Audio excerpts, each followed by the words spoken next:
What has changed over the time you've been doing it? Is it easier now? Are the roads better? What about fuel prices? Are they more of a factor now? Is it harder to be an independent in this business than it was?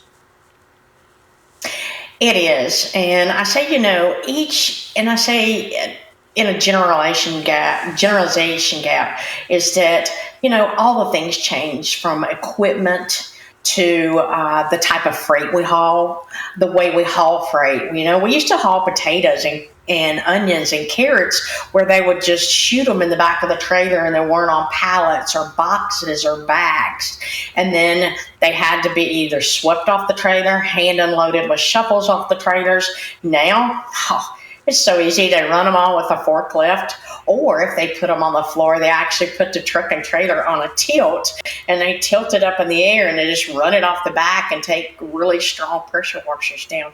But, there's so much has changed in that. The technology. Weeks and days and years of not having a cell phone. People think, I don't know what to do without a cell phone for communication. But honestly, it was better. Fuel prices. Oh, goodness. Fuel prices are something that's really affecting the independents today. Many independents are going out of business because of fuel prices. And when you look at fuel prices, you think, okay, so you want to charge more.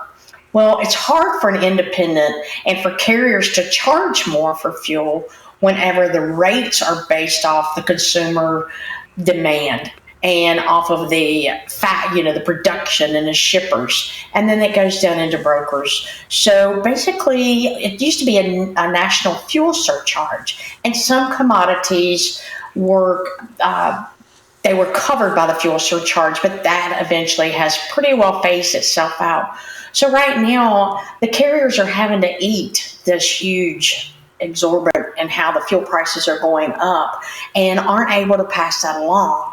God, just think if we pass this fuel cost along to the consumer, where, your family, my family, every family that's in America that would be affected by it.